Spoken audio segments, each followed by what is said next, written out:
안녕하세요, 군사돋보기입니다. 아마 지금으로부터 약 2달 전부터 저희 영상뿐만이 아니라 우크라이나 전황을 전하는 영상들을 보며 이런 의구심을 가지신 분들이 많았을 겁니다. 이미 남부 전선에서 우크라이나군이 러시아군을 압도하는 병력에 막강한 화력을 자랑하는 장비들을 투입해 대공세를 시작할 것처럼 이야기하더니 어째 2달이 지난 지금까지도 별다른 전과가 없느냐. 사실 실제로는 우크라이나군의 화력이 지지부진하고 전차 전력도 부족해서 치고 들어가지 못하는 것 아니냐 하는 것이었을 텐데요. 그런데 최근 왜 그동안 우크라이나군의 헤르손 진격이 이처럼 지지부진하고 더디게 진행된 것인지 그 소름 끼치는 이유가 밝혀졌습니다. 놀랍게도 그동안 우크라이나군은 헤르손 지역으로 최대한 러시아군 병력을 많이 끌어들이고 퇴로 및 보급로를 차단, 갇혀버린 러시아군 부대들을 괴멸시켜서 러시아군 전체에 회복할 수 없는 심대한 타격을 주기 위해 함정으로 끌어들인 것이라는 말인데요. 물론 이것은 한 전문가의 견해이기 때문에 100% 믿을 수만은 없겠지만 상당히 그럴싸한 견해이며 그의 주장과 실제 일어났던 일들을 정리해보면 톱니바퀴 맞아 들어가듯 앞뒤가 착착 맞아 들어간다는 것을 발견할 수 있습니다. 이를 증명하듯 우크라이나의 모든 전선에서 러시아군이 크게 불리해지고 있는 반면 전투가 재개될 경우 우크라이나군이 압도적으로 유리할 수밖에 없는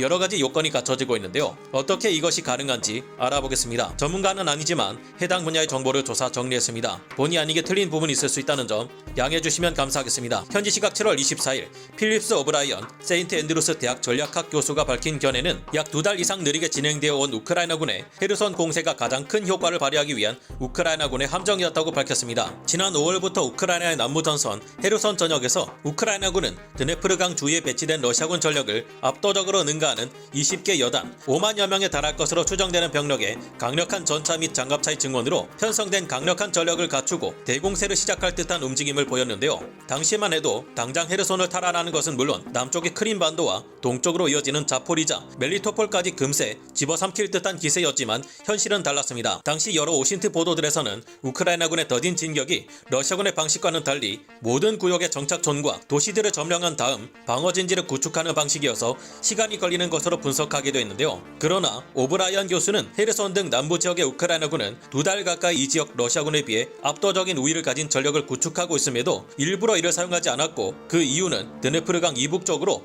최대한 많은 러시아군을 끌어들이기 위해서였다고 분석했습니다. 오브라이언 교수는 최근 우크라이나 동부 돈바스 전선의 전황과 헤르손 전선의 동향을 함께 종합해 분석한 자료를 공개했는데요. 그는 우크라이나군이 20개 여단을 넘어서는 엄청난 규모의 병력을 헤르손 전역에 배치한 이후 러시아군은 이에 대응해 7개 대대 전술단조차 제대로 완편하지 못할 정도에 불과했던 병력을 증원해서 이를 2배 이상의 전력으로 증강시켰다고 밝혔습니다. 오브라이언 교수는 당시 러시아군이 헤르손 전역에 15개 대대 전술단을 헤르손 방어선에 투입했는데 이때 증원된 병력의 대부분은 돈바스 전선에서 차출된 병력이었다고 밝혔는데요. 오브라이언 교수는 당장이라도 헤르손을 치고 들어올 듯한 우크라이나군의 유인작전에 걸려든 러시아군이 드네프르강 이북 지역에 약 1만 명 이상의 병력을 증원했다고 합니다. 러시아는 이 지역에 제76 근위 공중 강습사단을 비롯해 지난 돈바스 전선에서 활약했던 여러 정예 부대들을 투입했는데요. 이런 상태에서 6월 중순부터 우크라이나의 4문의 M14 하이마스나 크라프 자주포 18문 등 서방에서 지원한 정밀 화력 자산들이 배치되기 시작했습니다. 그러나 이런 화력 자산의 지원이 있었음에도 하루에만 5만 발에서 6만 발 이상을 쏘아대는 러시아군의 포병을 막기 어려워졌었죠. 이렇게 되자 우크라이나군은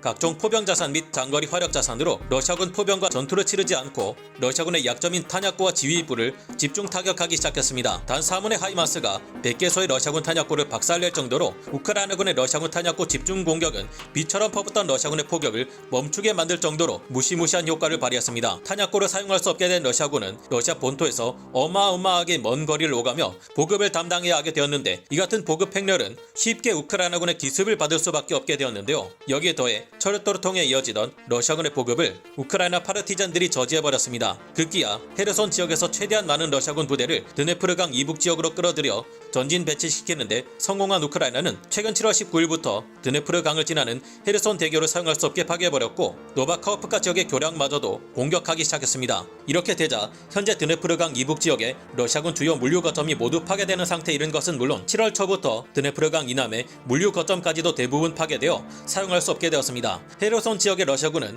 현재 탄약이 크게 부족해 싸우기 어려운 상태이며 식량이나 식수의 보급조차 이뤄지기 힘든 상태에서 드네프르강 이북 지역에 갇혀 겨우 버티고 있는 상태인데요. 하필 이 지역에는 강의 폭이 무척 넓은 드네프르강이 후방에 자리 잡고 있어서 도하작전으로 러시아군의 보급이나 병력 증원을 해주기 매우 어려운 상태이며 만약 도하작전을 시도한다 해도 지난날 무수히 그래왔듯이 우크라이나군은 이 기회를 틈타 강을 건너려는 러시아군 부대를 기습해 전멸시키려 할 것입니다. 드네프르강 이북 지역에 갇힌 아군을 구하기 위해 러시아군은 최근 파괴된 주요 교량을 긴급 보수하고 민수용 차량은 물론 보트까지 동원하며 필사적으로 보급을 해주려 하고 있지만 지리적으로 이렇게 어려운 상태에서 1만 5천 명에서 3만 명에 달할 것으로 추정되는 드네프르강 이북의 러시아군 물자 소요를 채워주는 것은 불가능에 가까운 상황입니다. 지난 23일에 러시아군은 헤르손 전역의 비소코필라에서 도로 축선을 장악하고 보급선을 유지하려 했지만 우크라이나군은 이를 용납하지 않고 계속 밀고 들어가 삼면을 포위해버렸습니다. 이 지역은 길이가 약 6km 이르는 넓은 평야 지대라서 우크라이나군 기갑부대가 공세를 가하기에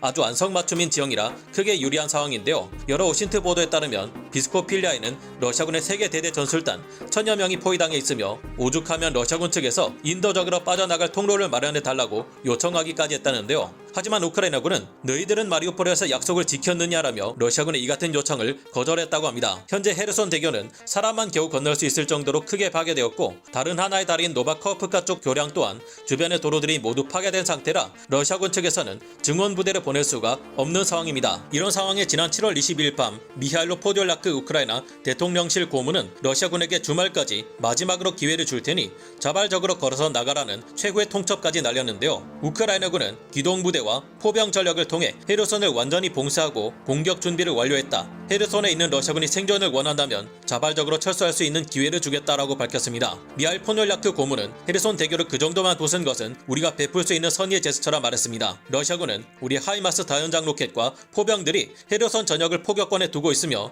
낮과 밤을 가리지 않고 정밀 포격을 퍼부을 수 있다는 것을 잘 알았을 것이다. 철수하지 않을 경우 살아서는 헤르손을 나갈 수 없을 것이다라는 강력한 경고를 날렸는데요. 이제는 정말로 러시아군의 화력이 더 이상 활약하지 못하고 있습니다. 포병들이 사용할 야포가 없어 포신의 강선이 다 마모되어버린 2S7 자주포를 사용했다가 포신이 폭발해버리는 바람에 오히려 피해만 입고 있는 사례가 러시아군 부대 여럿에서 속출하고 있는데요. 그런가 하면 더 이상 우크라이나군을 공격할 수단이 없어진 러시아군이 S-300 방공 시스템을 지대지 용도로 사용해 미콜라이오를 공격했다가 오히려 우크라이나군의 강력한 역공에 부대 전체가 괴멸되고 말았습니다. 수호-24나 수호-25 같은 우크라이나 공군 전폭기들을 막아야 할 고가치 방공 자산인 S-300이 우크라이나군의 M14 하이마스에 또 희생되면서 남부 전선에서는 우크라이나 공군의 폭격마저 러시아군 진영으로 향하게 되었습니다. 이런 상황인 만큼 러시아군도 굳이 의미 없는 항전으로 인명피해를 늘리기보다 조기에 항복해서 목숨을 보존하려 할 것인지 지켜봐야겠습니다. 오늘 군사 돋보기 여기서 마치고요. 다음 시간에 다시 돌아오겠습니다. 감사합니다. 영상을 재밌게 보셨다면 구독, 좋아요, 알림 설정 부탁드리겠습니다.